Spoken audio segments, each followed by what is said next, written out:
on the channels right now. So it's on our YouTube channel. It's on our it's on the Twitter page. It's all of our social media. It's on the Kick channel as well. So definitely, if you haven't seen it, we got a game this week. So definitely check that out here as well. All right. But of course, let's get to the Ravens. So I said Sunday was a must win, and they had to have it.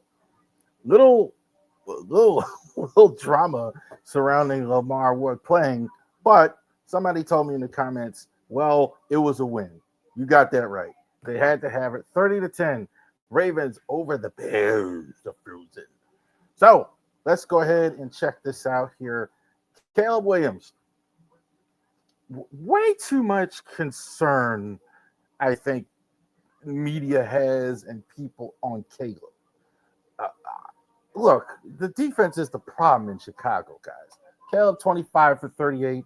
That's even somewhat misleading. I think a lot of it was garbage time. He was good on the first drive, good in garbage time, kind of in the middle as well. He's got to find his footing, but you're giving up points every week. Like, you're just on Caleb all the time. That's not your problem, Bears fans. So that's the thing.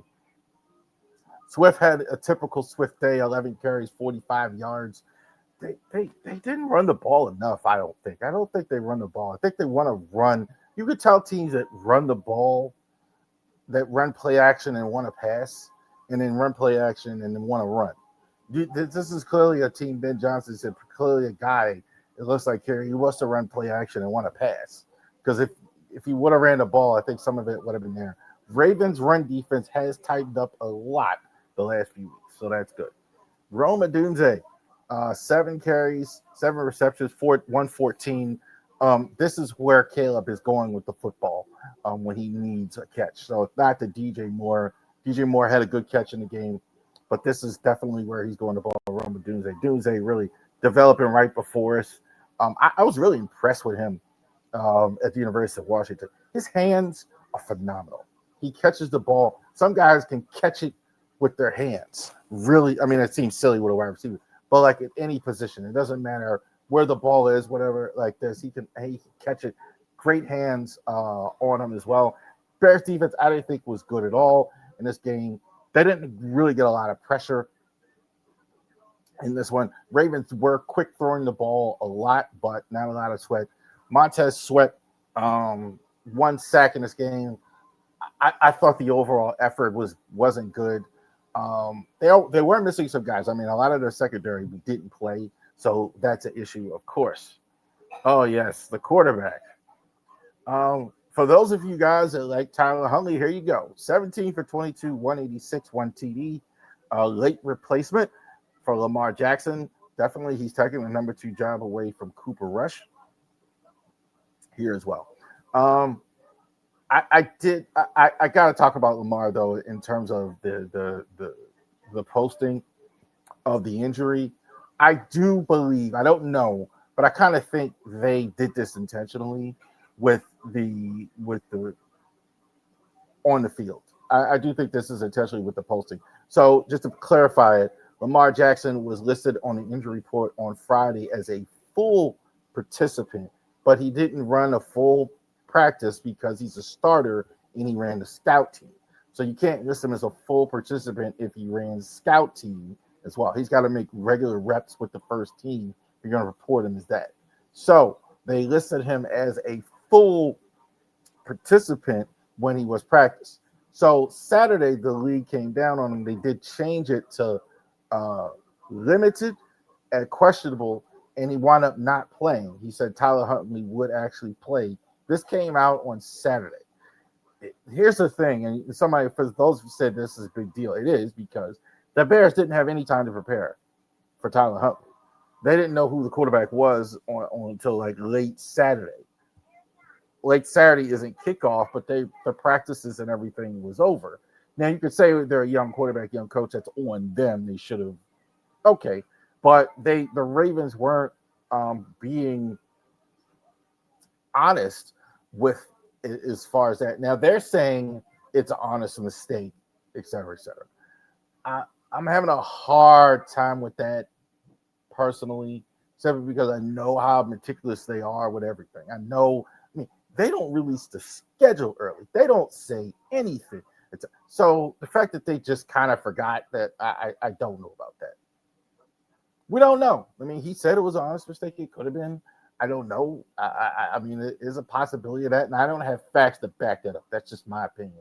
Just watching the team and following the team. But I just think like that.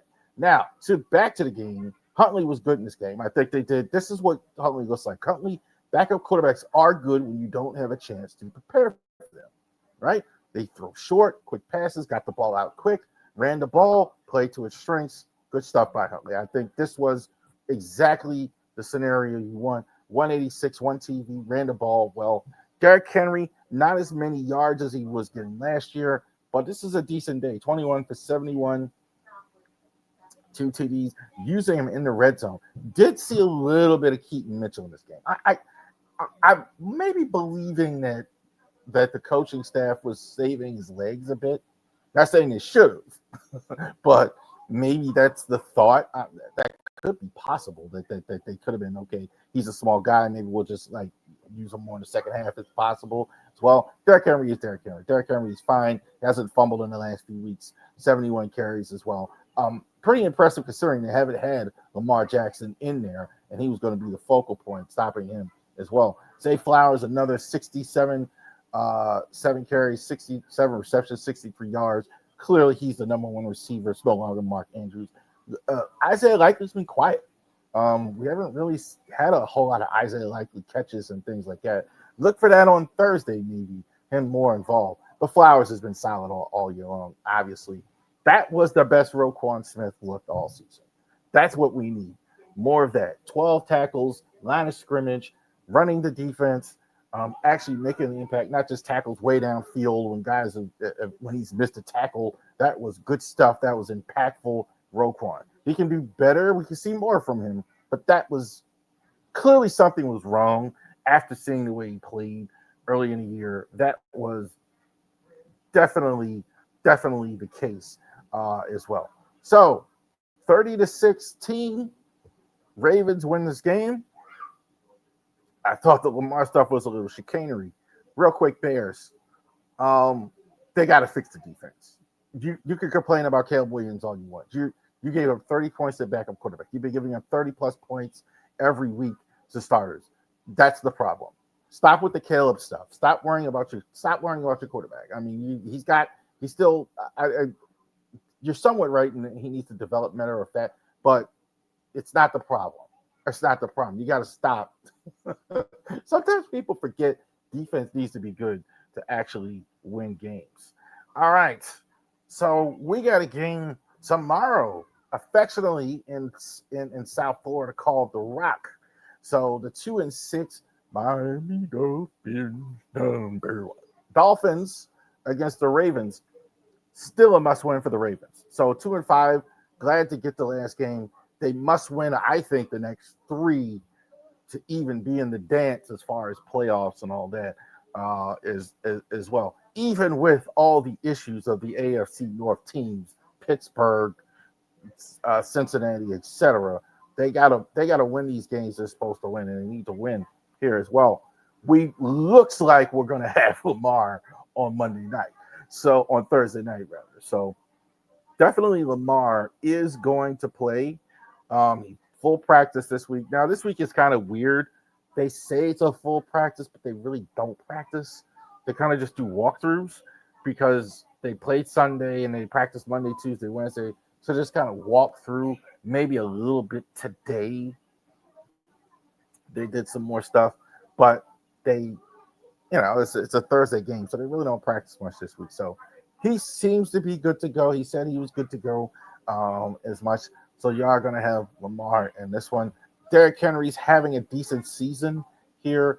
Not as strong as it was last year, but no real problem with what he's done.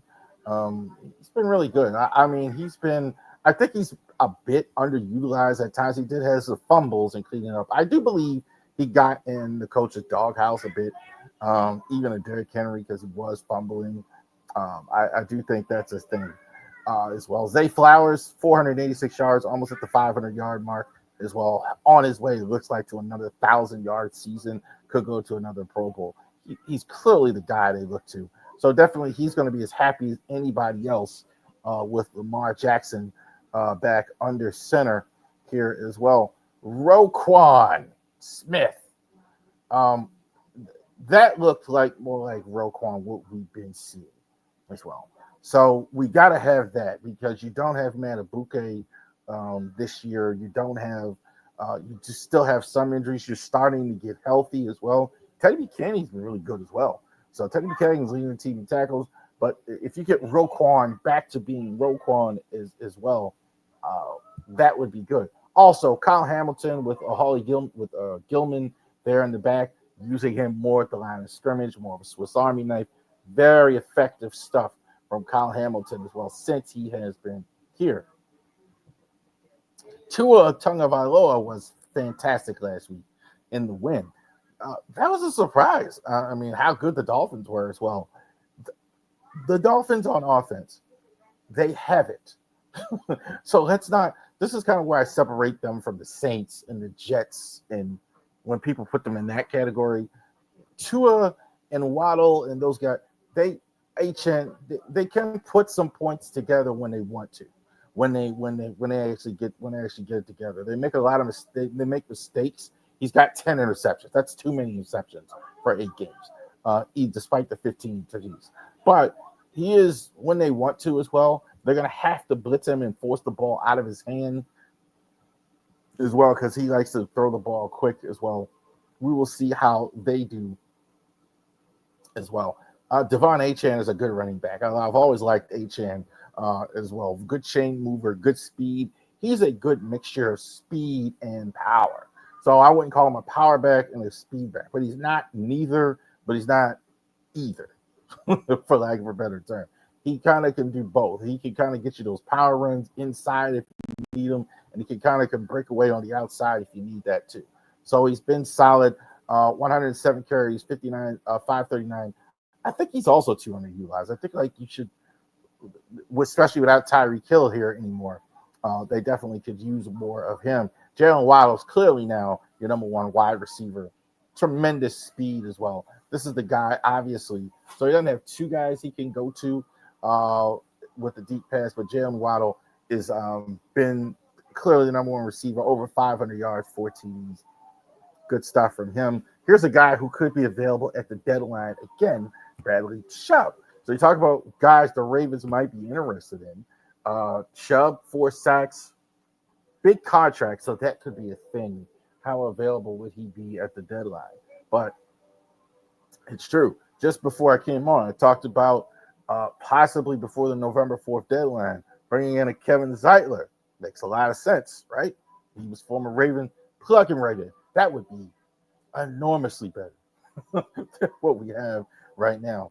Calais Campbell's another guy I mentioned as well. That's obvious, right? That might cost a little more. Arizona's not completely out of it like Tennessee, but we'll see. Bradley Chubb might be a guy that the Dolphins might be willing to part with that fill that pass rush need. So trade deadline is coming up.